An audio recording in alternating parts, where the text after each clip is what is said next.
कर्नाटक प्रदेश और तमिलनाडु प्रदेश ने एक साथ मिलकर के एक ऐसी डकैत को पकड़ने के लिए योजना बनाई, क्योंकि वह चंदन की तस्करी किया करता था और हाथियों का शिकार किया करता था। इसके पकड़ने के लिए लगभग 100 करोड़ रुपए से ज्यादा की रकम खर्च हो जाती है, लेकिन 36 सालों तक उसका जंगलों पर राज चलता था। वो पकड़ा ही नहीं जाता था। हालांकि तमाम कोशिशें की जाती है और वो कोशिशें नाकाम हो रही थी लगातार। वीरप्पन को पकड़ने के लिए उस पर इनाम भी रखा जाता है। उसको जिंदा या मुर्दा पकड़ करके अगर कोई ले करके आएगा तो उसे 5 करोड़ रुपए का इनाम दिया जाएगा।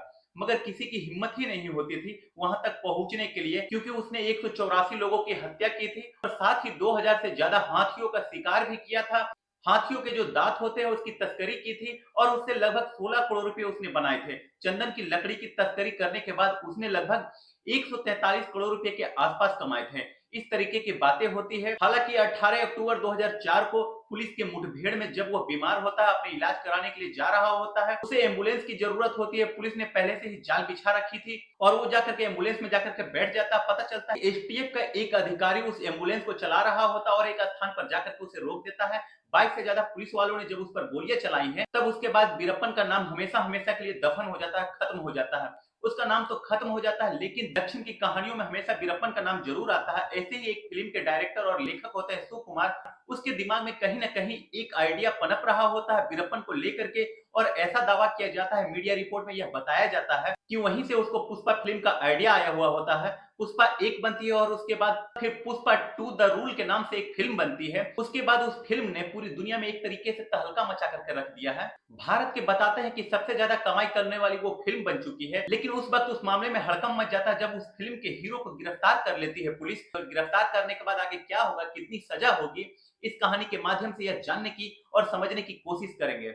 नमस्कार, मैं मनोज यादव, मेरा अभिवादन स्वीकार करें। आज की जो सच्ची घटना मैं आपको सुनाने जा रहा हूं, यह सच्ची घटना शुरू होती है 5 दिसंबर 2024 को। भारत ही नहीं बल्कि दुनिया के अलग अलग हिस्सों में एक फिल्म रिलीज होती है जिसका नाम होता है पुष्पा टू द रूल। जैसे ही फिल्म रिलीज होती है सुबह 10 बजे के आसपास, हालांकि कई दिन पहले से ही लोगों ने टिकट बुक करा रखी थी और टिकट बुक कराने के बाद सिनेमा घरों के अंदर भीड़ लग चुकी होती है। इसके बाद लोग यह देखने की कोशिश करते हैं कि पुष्पा वन में जिस तरीके से अल्लू अर्जुन ने काम किया था और पुष्पा टू में अल्लू अर्जुन ने किस तरीके से काम किया है, किस तरीके से उन्होंने अपने कला का प्रचार प्रसार किया है। आखिरकार लोगों के इंतजार का वक्त खत्म हो जाता है। जिस तरीके से लोग इंतजार कर रहे होते हैं कि पुष्पा वन जिस तरीके से लोगों के सर जवान पर चढ़ करके बोल रहा होता है, उसी तरीके से पुष्पा टू में आखिरकार क्या है, लोग देखने के लिए बड़े बेताब होते हैं। आखिरकार जब फिल्म रिलीज होती है, एक तरफ तो लोग जो होते हैं पिक्चर देखने के लिए सिनेमा हॉल में जाते हैं, तभी एक पिता जो होते हैं और एक पति होते हैं, हैदराबाद का एक थाना लगता है चिक्कड़पल्ली, चिक्कड़पल्ली थाने में जाता है और वहां पर जाने के बाद बड़े उदास से वह खड़ा हो जाता है। एसएचओ के बारे में पूछता है संतरी से कि साहब कब आएंगे, तो वो कहते हैं कि साहब बस आने वाले हैं। जैसे ही 10 बजते हैं, एक तरफ तो सिनेमा हॉल में पहला शो शुरू हो जाता है, वहीं दूसरी तरफ होता है कि ये जो व्यक्ति होता है एसएचओ का इंतजार कर रहा होता है, और वो जो व्यक्ति इंतजार कर रहा है तभी एसएचओ आते हैं। वो व्यक्ति जाकर के एसएचओ साहब से कहता है कि साहब मैं एक रिपोर्ट दर्ज कराने के लिए आया हूँ। जैसे ही एफआईआर के बारे में पूछा जाता है, ठीक है आप करा सकते हैं, नोट करा दिए। लेकिन जब वह नाम लेता है, नाम सुन करके एसएचओ साहब भी खड़ा हो जाते हैं और सोचने पर मजबूर हो जाते हैं कि आखिरकार ये बोल क्या रहा है। दरअसल उसने संध्या थिएटर के जो मालिक होते हैं उनके ऊपर एफआईआर दर्ज कराने की बात की, और साथ ही पुष्पा फिल्म का जो हीरो होता है अल्लू अर्जुन, इसके खिलाफ भी एक मामला यानी कि हीरो के खिलाफ एफआईआर दर्ज कराने की जो बात कहता है। तभी एसएचओ जो होते हैं पूरी कहानी सुनते हैं और पूरी कहानी सुनने के बाद अपने उच्च अधिकारी यानी कि एसएसपी को फोन लगाता है कि साहब एक व्यक्ति आया है और वो एफआईआर दर्ज कराने की बात कर रहा है, ऐसे में क्या किया जाए। तभी वो पूरी कहानी सुनता है। एसएसपी ने कहा कि ठीक है, अगर वो शिकायत लेकर के आया तो उसकी शिकायत में अगर दम है, पुख्ता जानकारी है, तो कोई दिक्कत की बात नहीं है। एफआईआर करिए और जांच करिए, जांच के बाद जो भी स्पष्ट हो सकेगा अगली कार्यवाही की जाएगी। जैसे ही तहरीर मिलती है, उस तहरीर के आधार पर पता चलता है कि एक दिन पहले यानी कि 4 दिसंबर 2024 की रात लगभग 9:30 बजे के आसपास का वाकया रहा होगा। Pushpa two the rule film का स्क्रीनिंग चल रही होती है। स्क्रीनिंग जो होती है यह संध्या थिएटर जो कि हैदराबाद में लगता है, वहां पर स्क्रीनिंग चल रही होती है। बड़ी संख्या में जो दर्शक होते हैं देखने वाले, वो आए हुए होते हैं। इसी बीच में वहां पर अचानक से पता चलता है कि कुछ सुरक्षा गार्ड जो होते हैं वह अचानक दिखाई देते हैं और किसी की जब वह नजर पड़ती है तब वह व्यक्ति पहचान में आता है, ये गार्ड किसी और की नहीं बल्कि जो पुष्पा फिल्म का हीरो है अल्लू अर्जुन होता है। ये तो उनके गार्ड है, बस उसका शोर मचाना था। जैसे ही उसने कहा कि अल्लू अर्जुन यहाँ आ चुके हैं, जबकि उस थिएटर में अल्लू अर्जुन के आने की ना कोई सूचना थी ना कोई खबर होती है, जब यह बात लोगों को और दर्शकों को पता चलती है तो वहां पर हड़कंप मच जाता है। अचानक ही संध्या थिएटर के अंदर जैसे ही सुरक्षा गार्ड दिखाई देते हैं, तब पता चलता है कि अल्लू अर्जुन भी वहां पर आ चुके हैं। जितने भी भीड़ वहां पर होते हैं, ये सुनने के बाद आसपास के लोग भी तत्काल प्रभाव से वहां पर पहुंच जाते हैं। भगदड़ सी मच जाती है और भगदड़ कुछ इस तरीके से मचती है कि एक महिला होती है, उस महिला का नाम रेवती होता है, जिसकी उम्र लगभग 35 साल के आसपास होती है। छोटा सा उसके पास एक बालक होता है जिसका नाम तेज होता है।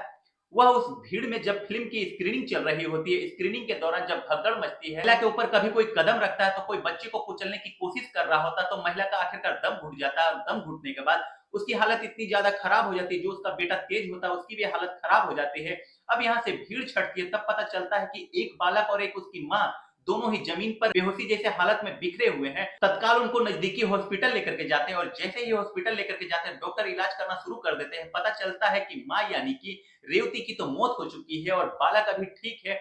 बालक का उपचार होता है, वह भी ठीक हो जाता है और जैसे ही उसके पति को इस बात की पता चलता है तो उसके पति का रो रो करके बहुत ज्यादा बुरा हाल हो जाता है। वह सोचने पर मजबूर हो जाता है कि आखिरकार करे तो क्या करे। तभी वो अगले दिन होने का इंतजार करता है और इंतजार करने के बाद सीधे पहुंच जाता है थाने में। चिकड़पल्ली जो थाना होता है, वहां पर जाने के बाद पूरी कहानी सुनाता है और कहानी सुनाने के बाद फिर हीरो पुष्पा फिल्म के जो हीरो होते हैं अल्लू अर्जुन, उसके खिलाफ मामला दर्ज कर ली जाती है, तहरीर दर्ज कर ली जाती है। उधर जो फिल्म लगातार जो चल रही होती है, सिनेमा घरों में लगातार भीड़ एकदम से टूटने लगती है। लोगों को याद आता है कि 90 का दशक, 70 का दशक, 80 का दशक, जिस तरीके से पहले लोग फिल्म देखने के लिए आया करते थे, ठीक उसी तरीके से पुष्पा 2 को देखने के लिए भीड़ जुट जाती है। लगातार कमाई पे कमाई कर रही होती है। इधर माँ भी होती है जो मर जाती है और उसका बेटा जो होता है घायल हो जाता है और पति इस मामले की एफआईआर जब रजिस्टर्ड कराता है तो उसके बाद फिर 7 दिसंबर 2024 को अल्लू अर्जुन की तरफ से एक प्रतिक्रिया आती है।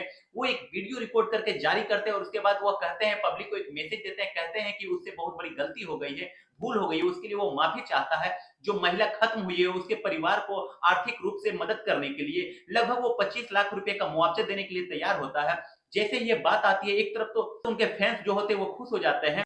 देखो इस हीरो का कितना दिल बड़ा है, इसने एक झटके में ही 25 लाख रुपए देने की घोषणा कर दी, ऐसा तो कोई नहीं करता है। जैसे ही एक तरफ यह प्रतिक्रिया आती है और सोशल मीडिया पर दूसरी तरफ यह भी प्रतिक्रिया आती है, यह फिल्म ज्यादा कमाई कर रही है इसलिए हीरो के कुछ ज्यादा ही भाव बढ़ गए हैं। इस तरीके से किसी के मौत होने के बाद कोई किसी को कैसे खरीद सकता है। यानी कि दो तरीके की प्रतिक्रिया आ रही होती है, लोग खुश भी होते हैं, लोग नाराज भी होते हैं। लेकिन हीरो ने जो काम किया था, लेकिन हीरो ने जो वादा किया था, वह अपने काम से पीछे नहीं हट रहा था। वो 25 लाख रुपए देने के लिए पूरी तरीके से जो होता है सोशल मीडिया पर वीडियो वायरल करता है और उसके बाद फिर उसे लगता है कि मामला यहीं पर खत्म नहीं होने वाला है। 7 दिसंबर को जिस तरीके से उसने अपील की थी, उस अपील के बाद कोई फर्क नहीं पड़ने वाला था। 11 दिसंबर 2024 को उसने कोर्ट के शरण में जाता अल्लू अर्जुन और कोर्ट के शरण में जाने के बाद उसके बाद वह कोर्ट से कहता है कि साहब मेरी कोई गलती नहीं है। यानी फिल्म की स्क्रीनिंग होती है तो कोई भी हीरो वहां पर जा सकता आ सकता है, इसमें कोई बड़ी बात नहीं है, या किसी भी हीरो के लिए आम बात है थिएटर में जाना आना। इसलिए वो चला गया था। इससे पहले भी वो कई बार जाते रहे हैं। हालांकि उनको नहीं पता होता है कि वहां पर इतनी ज्यादा भीड़ इकट्ठा हो जाएगी और इस तरीके का हादसा हो जाएगा। इसलिए जो एफआईआर लिखी गई है प्लीज आप उन्हें रद्द कर दीजिए। एक तरफ फिल्म लगातार कमाई कर रही होती है, दूसरी तरफ अल्लू अर्जुन की जो मुसीबतें होती है वो बढ़ती चली जाती है। 12 दिसंबर 2024 को अल्लू अर्जुन की जो फिल्म होती है वह लगभग 7 दिन में 1000 करोड़ रुपए से ज्यादा की रकम कमा चुकी होती है और इसी बात की खुशी जाहिर करने के लिए पुष्पा की टीम सीधा साउथ से दिल्ली पहुंचती है और दिल्ली में आने के बाद ये जो टीम होती है यह एक प्रेस कॉन्फ्रेंस करती है और प्रेस कॉन्फ्रेंस करने के बाद यह खुशी जाहिर करते हैं, पार्टी मनाते हैं, सब कुछ ठीक चल रहा होता है, ऐसा लगता है कि कुछ है ही नहीं। और इसी बीच में यह बताया जाता है कि हमारी जो फिल्म ने पूरे वर्ल्ड वाइड में यानी कि पूरी दुनिया के अलग अलग हिस्सों में अलग अलग भाषाओं में जो फिल्म रिलीज होती है उससे लगभग हमने 1000 करोड़ रुपए कमा लिए हैं। वह कमाई का जश्न अभी मना ही रहे होते हैं। इधर पुलिस घर पहुंच जाती है, यानी कि 13 दिसंबर 2024 को दोपहर का समय होता है। अचानक से ही चिक्कड़वाली थाने की जो पुलिस वहां पर होती है यानी कि अल्लू अर्जुन के घर पहुंच जाती है। जैसे ही अल्लू अर्जुन के घर पहुंचती है तो जाहिर सी बात है अल्लू अर्जुन के घर में हड़कंप मच ही जाना था और जाहिर सी बात है फैंस में भी हड़कंप मच ही जाना था। यहाँ पर जो अल्लू अर्जुन होते हैं और जो परिवार के लोग होते हैं वो भी मौजूद होते हैं, कुछ फैंस भी मौके पर आ जाते हैं और इसी बीच में जो पुलिस वाले होते हैं अल्लू अर्जुन को गिरफ्तार करने के लिए कहते हैं कि हम आपको फलना मामले में गिरफ्तार करने के लिए आए हैं। जैसे ही गिरफ्तारी की बात आती है वह मामला सोशल मीडिया पर तेजी के साथ वायरल होने लगता है और मौके पर जो लोग मौजूद होते हैं वह वीडियो बना रहे होते हैं। जब वीडियो बनाई जाती है तो उसी वक्त वीडियो बनाते बनाते वह सोशल मीडिया में बहुत तेजी के साथ वायरल होने लगती है। एक तरफ फैंस को यह बात पता चल जाती है कि अल्लू अर्जुन की गिरफ्तारी होने वाली है और इसी बीच में पुलिस की गाड़ी होती है। पुलिस वाले की गाड़ी में अल्लू अर्जुन को बिठाया जाता है और अल्लू अर्जुन को बिठाने के बाद सीधा वह चिक्कड़वाली थाने में पहुंच जाते हैं। और सोशल मीडिया पर बस यही खबर पूरे दिन चलती रहती है 13 दिसंबर 2024 को कि जो साउथ के हीरो है अल्लू अर्जुन, जिसकी वजह से पूरी फिल्म दुनिया में नया एक नाम उभरा है, जिनकी वजह से पूरी फिल्मी दुनिया में एक नया मुकाम हासिल किया है। इन्होंने पूरे भारत में एक रिकॉर्ड बनाया है और उनके चाहने वालों की संख्या लगातार बढ़ जाती है। और जैसे ही उनकी गिरफ्तारी की सूचना मिलती है तो जो उनके फैंस होते हैं वह सोचने पर मजबूर हो जाते हैं कि आखिरकार अब क्या होगा। दरअसल जब हमने इस पर रिसर्च किया तो बीएनएस यानी कि भारतीय न्याय संहिता के धारा 118 ब्रैकेट ए के तहत यदि यह दोषी पाए जाते हैं तो इनको लगभग 3 साल की सजा हो सकती है और साथ ही 20,000 रुपए का जुर्माना हो सकता है। यदि ऐसा होता है तो जो अल्लू अर्जुन होते हैं वो सलाखों के पीछे जरूर जाएंगे। यदि दोष सिद्ध नहीं होता है तो हो सकता है वह बाइज्जत बरी हो जाएंगे। हालांकि पुलिस अभी इन्हें अपने साथ गिरफ्तार करके ले गई है। हालांकि 3 साल तक की इन्हें सजा हो सकती है, लेकिन सुप्रीम कोर्ट के गाइडलाइंस नियम के अनुसार अगर किसी मामले में 7 साल की कम की सजा होती है तो उसमें आप गिरफ्तार नहीं कर सकते हैं या हाथों हाथ उन्हें जमानत दे सकते हैं। वह क्या प्रोसेस या पुलिस की जो भी औपचारिकताएं होती है वो तो होंगी ही, लेकिन यह भी पक्का हो सकता कि जो रेवती का मौत हुआ है उसमें अल्लू अर्जुन की मुश्किलें कम होती नजर नहीं आ रही है। इस बात को लेकर के कहीं न कहीं फिल्म इंडस्ट्रीज के जो लोग होते हैं वो भी बड़े आश्चर्यचकित है कि आखिरकार इतनी जल्दी पुलिस को क्या आन पड़ी थी कि अल्लू अर्जुन को गिरफ्तार कर लिया। यह गिरफ्तारी सही हुई है या किसी पॉलिटिकल मामले के तहत उनका शिकार हुए हैं अल्लू अर्जुन, ये तो खैर अंदर की बात है। अंदर की बात पुलिस कभी नहीं बताएगी, लेकिन जिस तरीके से अल्लू अर्जुन की गिरफ्तारी हो जाती है उसको लेकर के फैंस बहुत ज्यादा परेशान हो जाते हैं। आगे क्या होगा क्या नहीं उसके बारे में कुछ कहा नहीं जा सकता।